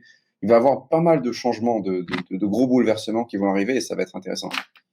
Tu sais quelque chose de P-Network? Je sais que, en fait, sur Journal du Coin, la chaîne YouTube, les commentaires, quand vous les publiez, ils apparaissent pas immédiatement. C'est pas parce que on est fan de censure ou autre, même si on le fait un peu, on va pas mentir. On est obligé de le faire. Pourquoi? Parce que si on ne le fait pas, vous avez 40, ils sont hyper nombreux en ce moment. Vous avez 40 bots qui vous mettent voici mon numéro WhatsApp pour découvrir des opportunités exceptionnelles de trading ou autre. Et il y avait pas mal de bots qui parlaient de P-Network, qui lâchaient des liens affiliés. Et pour moi, c'est un gros red flag, donc j'ai lâché direct. C'est la crypto de mecs de Harvard que l'on peut miner depuis son téléphone, je sais pas quoi, la solution ultime pour l'adoption de masse. Bref, je sais pas, j'avais pas aimé. Est-ce que tu as des news sur le procès SEC de Ripple? Tu sais s'ils s'en tirent bien? J'ai cru comprendre que les vents étaient plutôt favorables pour eux et que l'issue de ce procès, par contre, va être décisive pour la suite. Parce qu'on a eu le scandale avec Odyssey, LBRY, Library, et l'issue de ce procès, Ripple va déterminer, je pense, le ton pour plein d'autres procédures menées contre différents projets qui ont levé des fonds par le passé ou existants à l'heure actuelle sur le test d'OI, etc. Et ça sensibilise. Enfin bref, intéressant de voir ce qui va se passer. Tu penses quoi de Delta Financial? Je ne sais pas ce que c'est. Salut Samy, connais-tu le projet Yumi? C'est sur Cosmos, s'il te plaît. Donc c'est le marché monétaire de l'Interchain un peu, qui est proposé par un ancien employé de Tendermint, mais je ne l'ai pas utilisé à titre personnel et j'ai entendu dire que c'est un AV sous stéroïdes. Alors il faut vraiment se méfier de tous les projets qui vont lancer un truc ou qui viennent de lancer un truc et qui prétendent être meilleurs que des systèmes legacy qui tournent déjà depuis plusieurs années. Bien sûr que c'est facile de faire un truc avec plus de transactions à la seconde ou une meilleure UX. Euh, c'est toujours mieux, c'est toujours plus facile de faire quelque chose de meilleur quand on arrive 3 ans après. Mais est-ce qu'il y a les effets des réseaux? Est-ce qu'il y a les utilisateurs? Est-ce qu'il y a les mêmes garanties de sécurité? Est-ce que il y a la même infrastructure, les mêmes bridges en place, les mêmes automatismes? Non, la liquidité. Donc, il faut vraiment se méfier des specs et des promesses, des trucs qui sont des Ethereum killer ou autres par défaut, parce que les specs techniques, c'est bien, mais c'est pas ça qui va vraiment permettre à un projet de réussir, même si ça peut contribuer au succès de ce projet dans un contexte où il y a une forte utilisation ou autre. En tout cas, je ne peux pas apporter un avis de qualité là-dessus. Merci Antoine Marchin pour le partage du lien. C'est très sympa. Merci pour toute ton aide. Merci à toute la modération. Est-ce que tu as des news pour le procès de Ripple? Ah, je relis quelques questions. Ça s'écrit comment? Eigenlayer. Eigen, comme yours en allemand, je crois. E-I-G-E-N et layer en un mot. E-I-G-E-N. Un AV sous stéroïde peut-être. Ensuite de Mars Protocol. C'était un truc pour Luna à la base qui était construit par Delphi, si je ne me trompe pas. Je ne sais pas. Sean Tabrizi expliquait la différence entre la sécurité de Polkadot et ce qu'essaye de faire Cosmos avec l'ICS. Alors sur Polkadot, tu as cette relay chain qui apporte de la sécurité aux parachains consommatrices qui avancent selon le rythme de ce beacon, de cette chaîne centrale. Et c'est une des premières implémentations de la sécurité partagée. C'est un modèle qui semble faire ses preuves, même s'il est difficile d'entrer dans la validation du hub principal sur Polkadot. Et c'est vrai qu'à partir du moment où on a l'interchain sécurité qui est mise en place, on peut se rapprocher d'un modèle similaire à ce que l'on a avec Polkadot. On va avoir des chaînes qui vont consommer la sécurité du Cosmos Hub et avoir un Cosmos Hub un peu plus central dans l'interchain. Mais on n'a pas les mêmes barrières. Il n'y aura pas besoin de faire de gagner une auction pour déployer un contrat ou de passer via. On garde toujours cette liberté, cette flexibilité en construisant avec le Cosmos SDK. Et n'oublions pas que les évolutions de l'interchain vont permettre à d'autres chaînes d'apporter de la sécurité, de s'apporter de la sécurité mutuellement si elles ont des liens économiques pertinents. C'est le concept de la mesh security. Si Osmosis interagit beaucoup avec cet autre marché monétaire, eh bien, ils vont pouvoir, par logique, voilà, s'apporter mutuellement de la sécurité. Et donc, on ne va pas avoir ce système qui va être Cosmos Hub-centrique, mais quelque chose d'un peu plus décentralisé et distribué que ce que l'on a à l'heure actuelle avec Polkadot qui peut évoluer. Peut-on encore s'impliquer dans Node Guardians? On essaye de mettre en place un programme pour contribuer sur Node Guardians, donc mettre en place des specs pour contribuer du code ou écrire du contenu sur Node Guardians. C'est pas encore en place. Et après, on est assez ouvert. Par exemple, Maze qui faisait du super design, on est entré en contact et aujourd'hui, il nous aide sur pas mal de choses. On travaille ensemble régulièrement. On essaye d'onboarder un maximum de gens de la communauté tout en restant pragmatique. Aujourd'hui, on essaye juste on a besoin de ressources d'ingénierie pour le moment, mais viendra sûrement une période où on aura besoin de gens de la communauté, d'autres types de compétences. Et je vous en parlerai de toute façon en premier sur cette émission, probablement, ou sur Twitter. Mais à l'heure actuelle, on lève un peu le pied. Peux-tu parler d'Ergo? Ergo Blockchain, le truc qui était coté en bourse, qui minait du Bitcoin et qui a mal fini, ou qui a eu des difficultés, ou Ergo, un autre projet, je sais pas. Yo, j'espère que tu vas bien. Toi aussi, merci. Comment expliques-tu le désintérêt récent sur Avalanche? C'est basé sur quoi? Parce qu'Avalanche est un peu revenu au milieu de la scène avec son annonce de partenariat avec Amazon Web Services et, euh, et un autre provider japonais, Gris, ou je sais plus lequel c'était. C'était un gros partenariat. Euh, ils vont lancer leur système Warp ou autre. Je sais pas ce que c'est. Voilà. J'ai pas l'impression qu'on soit sur le bottom d'Avalanche en termes d'intérêt, de news, etc. Mais tout le monde est partenaire avec AWS. C'est vrai qu'on peut bootstrap un nœud Ethereum sur AWS, un nœud Avalanche, et ça va sûrement s'étendre à d'autres blockchains. Et c'est pas nécessairement une superbe chose. Même si c'est nécessaire, il y a des gens qui ont besoin de bootstrap leur subnet en quelques clics via Avalanche. C'est vrai que ça peut améliorer la vie de pas mal de monde, mais le subnet as a service, il me semble que c'était pas quelque chose qu'Avalanche voulait supporter justement pour éviter la centralisation de l'infrastructure des subnets chez un opérateur.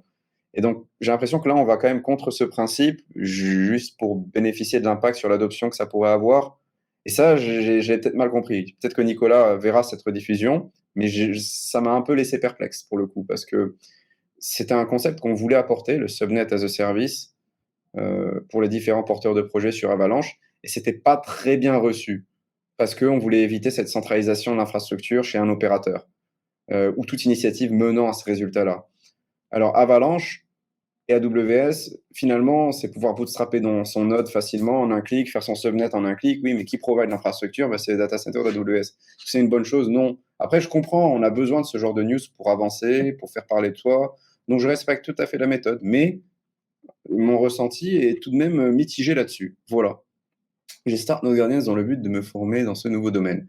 Je suis un dev web initialement. Allez-vous mettre en place un moyen de corriger ou de fournir plus d'astuces pour ne pas rester bloqué?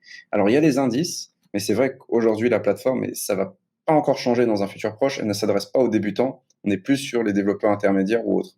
Mais on espère qu'à la fin de l'année, on pourra apporter des améliorations du X et plus de diversité sur les challenges pour offrir un onboarding à des développeurs plus débutants. Pour le moment. Euh, On va par contre changer la méthode d'évaluation pour ne pas seulement évaluer la validité du code par rapport à un problème de logique arbitraire, mais ajouter de la profondeur. En gros, on va pouvoir mesurer le gaz que vous consommez pour résoudre un problème et vous offrir des datas pour savoir où vous situez en termes d'efficacité de code par rapport aux autres gardiens. Et donc savoir si en moyenne votre code est plus efficace. Et ça peut créer le même concept que vous avez sur Gran Turismo. Vous avez la médaille d'or, d'argent, de bronze selon le temps que vous faites sur une portion de circuit ou un circuit. Et là, c'est pareil. Vous pouvez résoudre un problème et il y a différents seuils de gaz à consommer, à atteindre. Voilà. Et il y a potentiellement différentes récompenses à la clé. D'ailleurs, pour l'actualité de Node Guardians, il y a pas mal de nouvelles choses qui arrivent. La chaîne YouTube se développe. Il y a de nouvelles features aussi qui arrivent sur la plateforme. Une expérience intégralement mobile qui arrive bientôt, enfin sur mobile. Et on a lancé de nouvelles quêtes, dont une collaboration avec Rect. J'essaie d'éviter le self-shilling, mais je voulais vous en parler. Si vous êtes développeur, n'hésitez pas à vous faire à tester. Je ne sais pas si vous connaissez le leaderboard sur Rect, qui est une compilation des plus grands hacks de l'histoire classés par montant dérobé. Vous allez pouvoir revivre les plus grands hacks de l'histoire du point de vue du hacker. Et donc, vous avez plein de challenges qui sont intégrés à notre lore, qui vont vous permettre de vous mettre dans un contexte précédent, en gros, similaire à ces hacks-là avant qu'ils arrivent, bien sûr. Et donc, vous allez devoir mettre en place différentes méthodes d'attaque pour résoudre tout ça, quoi. Donc, des unprotected calls, des reentrancy attacks, des exploits de bridge, manipuler des générateurs d'adresses de vanité, etc. Donc, ça peut être très, très marrant. Je vous invite à jeter un coup d'œil. On a passé pas mal de temps. C'est, je pense, nos challenges les plus sophistiqués à ce jour. Et donc, il y a des nouveautés du même Akavit qui arrivent ce mois-ci. Et on a annoncé notre partenariat stratégique avec Starkware, Starknet, ce qui veut dire que la prochaine stack que l'on va supporter sur Node Guardians, c'est Cairo. Et ce sera donc le second langage supporté. Ce sera comme une extension Burning Crusade, une 30, 40, 50 heures de contenu qui vont être ajoutées normalement d'ici mai ou juin. On va voir à quel délai on peut tenir. Je préfère être très prudent sur cette date annoncée. Et d'autres langages en perspective qui sont en cours de discussion. Tu travailles toujours dans JDC. JDC, c'est toujours dans le cœur, toujours associé founding team de JDC ou autre, mais je passe moins de temps sur les lives. Mais toujours. À travers le live du dimanche ou quelques podcasts. Proposer un peu de contenu et tout, ça fait plaisir. Donc, toujours.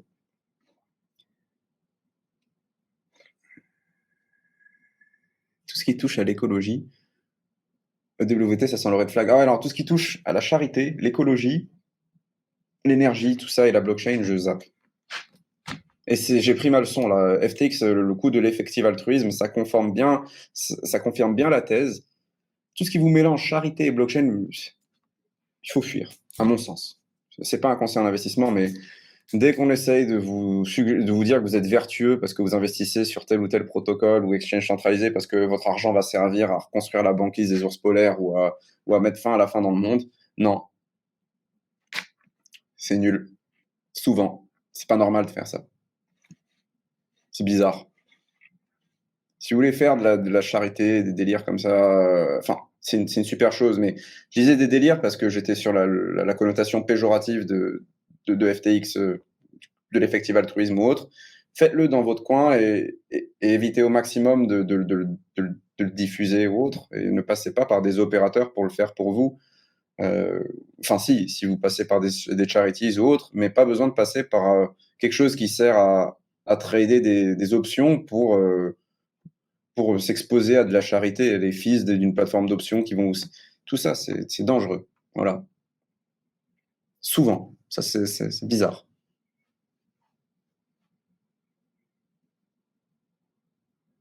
Cairo en mode Rust. Oui, ce sera Cairo 1.0, donc qui se rapproche de la syntaxe, de l'allure de Rust. D'ici juin, c'est smart avec tous les changements qui arrivent sur Starknet. C'est bien timé. On laisse un peu les changements syntaxiques, les innovations, etc. se produire. On va, je pense, lancer les premiers challenges un peu plus haut level et après explorer d'autres fonctions à mesure que l'ossification du langage se réalise, mais ça arrive plutôt mai-juin, si tout se passe bien, bien entendu. Salut Sam, je suis Agoric, j'aime bien la proposition de valeur. J'aime bien, c'est juste l'exécution et le marketing qui me laissent un peu sceptique dans le cas d'Agoric. Même si la team est top intellectuellement, je pense. Hein.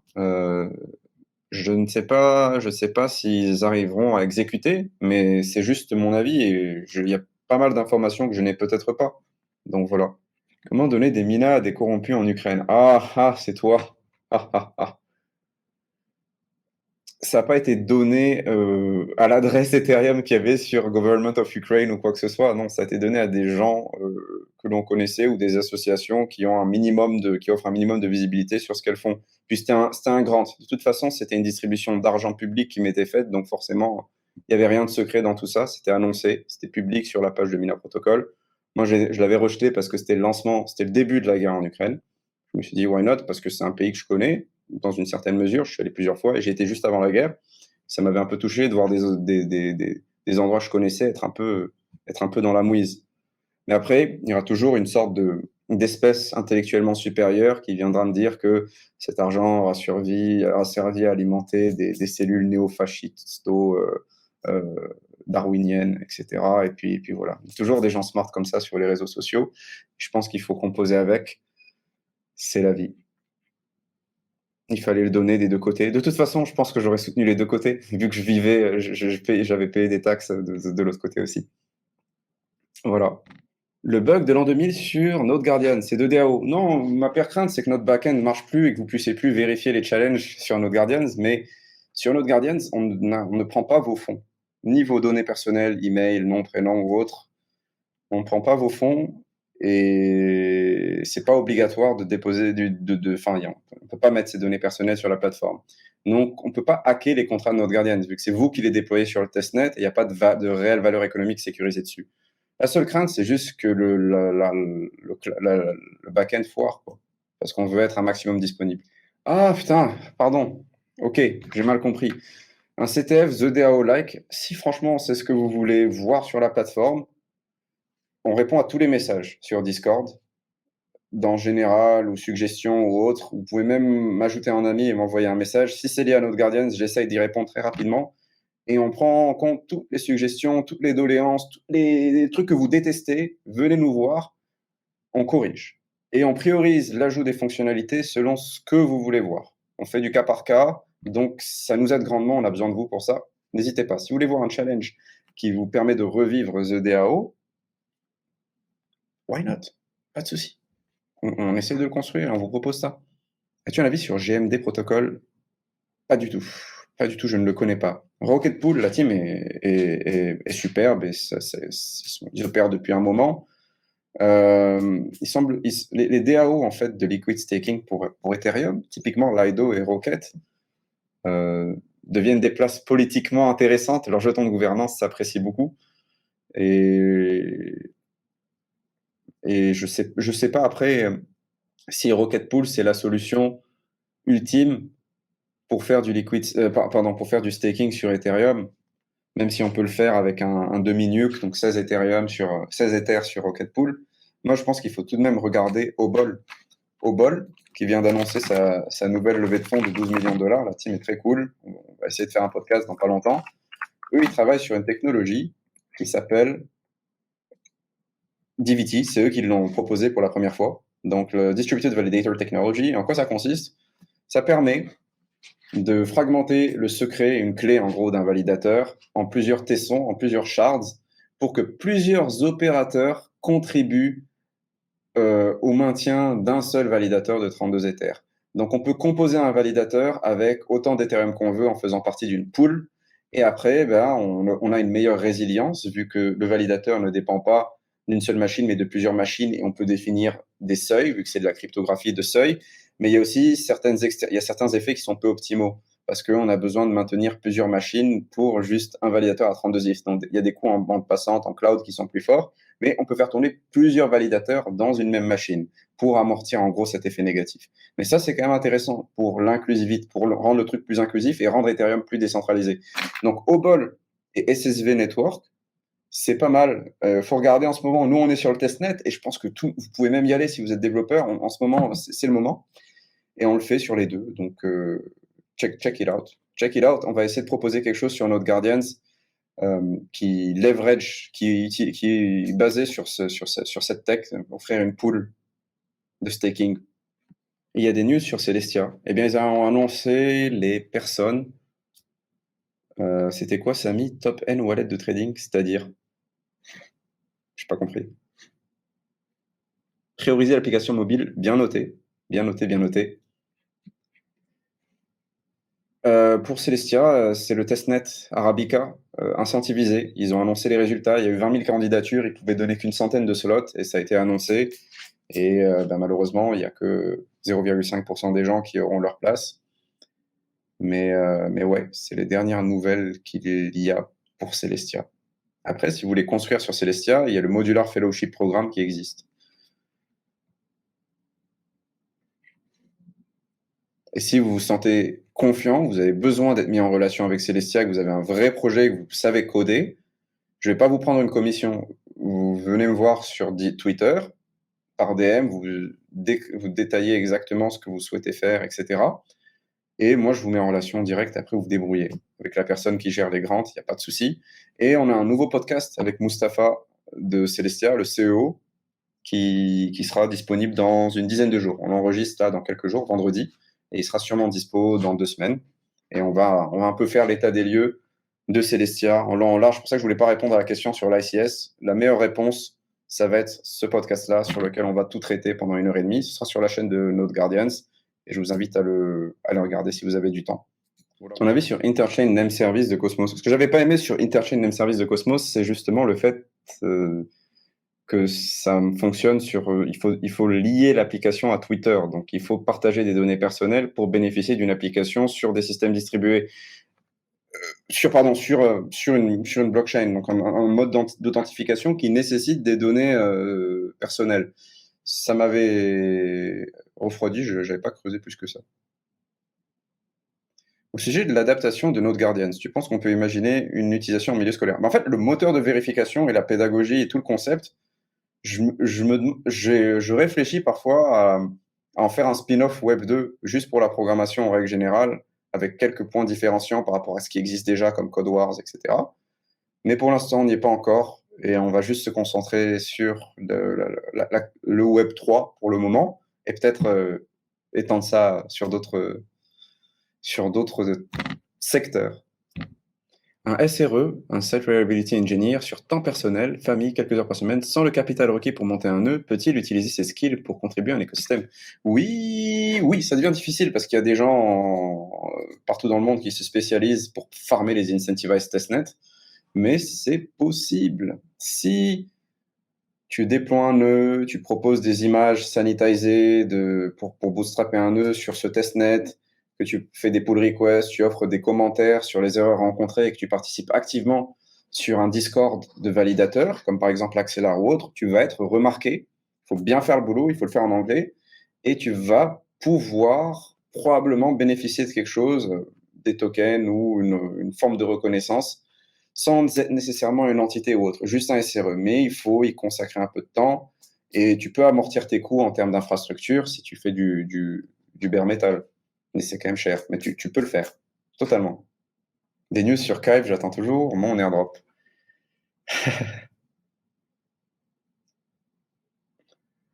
Avis sur Canto, je n'ai pas d'avis sur Canto. Que penses-tu de la crypto High? Je sais que c'est fait par un des cofondateurs ou anciens cadres de crypto.com, Sean Rash, mais j'avais pas trop saisi euh, le concept. Il y avait du yield, un système de messagerie, etc. Je sais pas, j'avais pas trop creusé. Je sais pas. Partage-nous des chaînes YouTube ou podcasts crypto. Alors, les bonnes chaînes YouTube. Hein.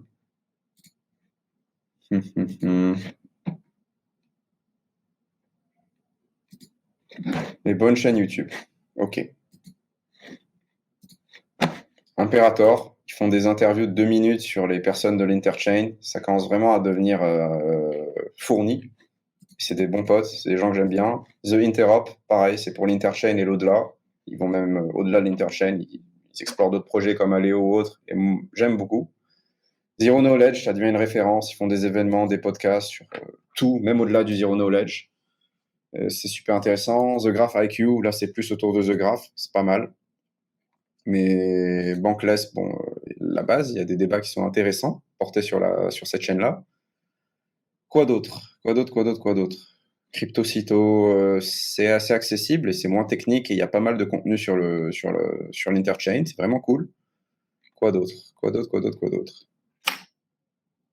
Grand Angle, ah ouais, Grand Angle, Cryptost, Coin Academy, pas mal de choses. Là, je vous donne des exemples en français et en anglais. Si vous êtes programmeur, il y a Patrick Collins, il y a Smart Contract Programming, programmeur, pardon. J'ai oublié les autres suggestions que j'avais un peu plus récentes. J'aime bien ce podcast. C'est plus Solana-centric en ce moment. Les questions sont intéressantes. C'est très deep dive techniquement parlant. Logan Jastremski podcast. Et puis, les chaînes NFT, je connais pas. Mais je sais qu'il y a une section NFT sur Bankless qui s'appelle The Overpriced JPEG. Puis voilà. Est-ce que tu aimes bien Aléo? Un DAG ZK, ça peut être intéressant à voir. Je pense pas qu'Aléo soit un DAG.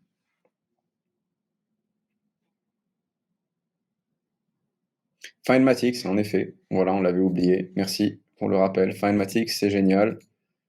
Je réfléchis à d'autres suggestions.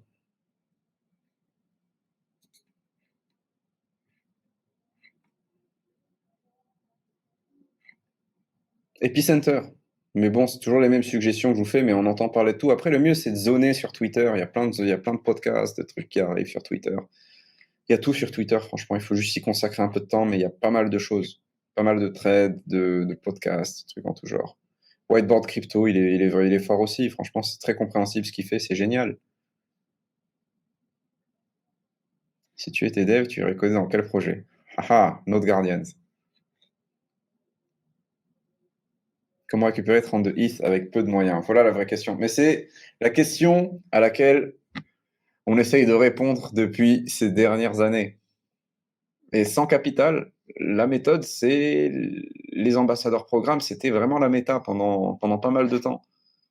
S'impliquer dans la communauté d'un projet, gravir les échelons en organisant différentes initiatives, en écrivant des articles, en faisant des meet-ups, ça peut apporter gros. Il faut juste un contexte de marché clément. Aujourd'hui, c'est un peu pourri, mais voilà. Prenez les 500 personnes que Samy suit sur Twitter. Alors ouais, faut faire attention avec ça parce que il y a plein d'autres comptes que j'ai oublié de suivre, que je ne suis pas, qui sont ultra importants. Je dois sûrement le suivre via JDC ou un autre compte. Et donc voilà, Euh, il manque des choses. Je vous remercie pour votre temps et prenez soin de vous. Soyez prudents, même si les marchés sont pleins de vigueur. Soyez sceptiques et puis voilà, passez un très bon dimanche. À la semaine prochaine pour de nouvelles aventures. Et puis voilà, très bientôt.